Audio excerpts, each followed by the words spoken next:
আসসালামু আলাইকুম। জাতীয় পেনশন কর্তৃপক্ষের রাজস্ব খাতে নিম্নবর্ণিত 7টি পদের ক্যাটাগরিতে নিয়োগ বিজ্ঞপ্তি প্রকাশিত হয়েছিল, যেটাতে আপনারা এসএসসি, এইচএসসি সহ বিভিন্ন ধরনের শিক্ষাগত যোগ্যতায় বাংলাদেশের সকল জেলা থেকে পুরুষ ও মহিলা উভয় প্রার্থী এটিতে অনলাইনের মাধ্যমে আবেদনটি সম্পন্ন করতে পারবেন। নিয়োগের 1 নম্বর পদে রয়েছে সহকারী হিসাবরক্ষণ কর্মকর্তা, পদের সংখ্যা রয়েছে একটি। 2 নম্বর পদে রয়েছে নিরীক্ষক, পদের সংখ্যা রয়েছে একটি। 3 নম্বর পদে হচ্ছে ব্যক্তিগত সহকারী, পদের সংখ্যা রয়েছে 4টি। 4 নম্বর পদে হচ্ছে হিসাব রক্ষক, পদের সংখ্যা রয়েছে একটি। 5 নম্বর পদে রয়েছে অফিস সহকারী কাম কম্পিউটার মুদ্রাক্ষরিক, পদের সংখ্যা রয়েছে 4টি। 6 নম্বর পদে হচ্ছে ড্রাইভার, পদের সংখ্যা রয়েছে একটি।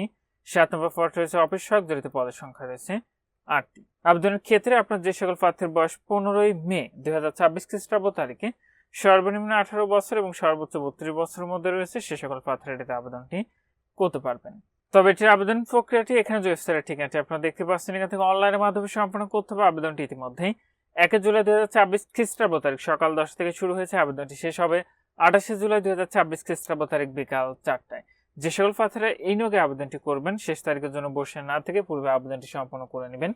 আর এতে আবেদনে আপনার যে পরীক্ষার ফিটি নির্ধারণ করা হয়েছিল সেটি হলো কমিক নং 1 বর্ণিত পদের জন্য পরীক্ষার ফি লাগবে 223 টাকা, কমিক নং 2 বর্ণিত পদের জন্য পরীক্ষার ফি লাগবে 168 টাকা এবং কমিক নং 3 হতে 6 বর্ণিত পদের জন্য পরীক্ষার ফি লাগবে 112 টাকা এবং কমিক নং 7 বর্ণিত পদের জন্য পরীক্ষার ফি লাগবে মাত্র 56 টাকা। ফিটি আপনি টেলিটক প্রিপেইড মোবাইল নাম্বার থেকে এসএমএস এর মাধ্যমে খুব সহজে পরিশোধ করতে পারবেন।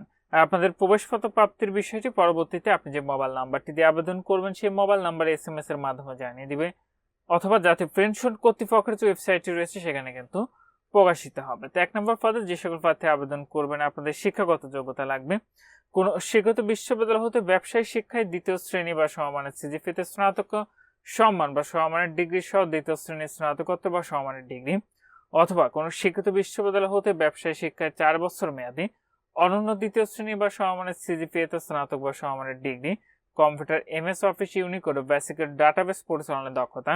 2 নম্বর পদটিতে কোন স্বীকৃত বিশ্ববিদ্যালয় হতে ব্যবসায়ী শিক্ষা অনন্য 2য় শ্রেণী বা সমমানের সিজিপিএতে স্নাতকোত্তর বা সমমানের ডিগ্রি, অথবা কোন স্বীকৃত বিশ্ববিদ্যালয় হতে ব্যবসায়ী শিক্ষায় 4 বছর মেয়াদী অনন্য 2য় শ্রেণী বা সমমানের সিজিপিএতে স্নাতক বা সমমানের ডিগ্রি, কম্পিউটার, এমএস অফিস, ইউনিকোড ও বেসিক ডাটাবেস পরিচালনার দক্ষতা। 3 নম্বর পদটিতে কোন স্বীকৃত বিশ্ববিদ্যালয় হতে যে কোনো বিষয় অনন্য 2য় শ্রেণী বা সমমানের সিজিপিএতে স্নাতক বা সমমানের ডিগ্রি, কম্পিউটার, এমএস অফিস, ইউনিকোড ও বেসিক ডাটাবেস পরিচালনায় দক্ষতা থাকতে হবে। 4 নম্বর পদটিতে কোন স্বীকৃত বিশ্ববিদ্যালয় হতে ব্যবসায়ী শিক্ষা অনন্য 2য় শ্রেণী বা সমমানের জিপিএ তে স্নাতক বা সমমানের ডিগ্রি, কম্পিউটার, এমএস অফিস, ইউনিকোড ও বেসিক ডাটাবেস পরিচালনায় দক্ষতা। 5 নম্বর পদটিতে আপনারা এইচএসসি অথবা সমান পরীক্ষা উত্তীর্ণ, কম্পিউটার, এমএস অফিস, ইউনিকোড ও বেসিক ডাটাবেস পরিচালনায় দক্ষতা থাকতে হবে। 6 নম্বর পদটিতে এসএসসি অথবা সমান পরীক্ষা উত্তীর্ণ হলে আবেদন করতে পারবেন হালকা গাড়ি চালানোয় হালকা গাড়ি চালানোর ড্রাইভিং লাইসেন্স থাকতে, এবং সর্বশেষ 7 নম্বর পদটিতে আপনি এসএসসি অথবা সমান পরীক্ষায় যদি উত্তীর্ণ হন সেক্ষেত্রে আবেদনটি করতে পারবেন। তো এখানে ছিল জাতীয় পেনশন কর্তৃপক্ষ অর্থ বিভাগের রাজস্ব খাতের নিয়োগ বিজ্ঞপ্তি। আজকের ভিডিওটি এ পর্যন্ত। ভালো থাকুন, সুস্থ থাকুন, থাকুন।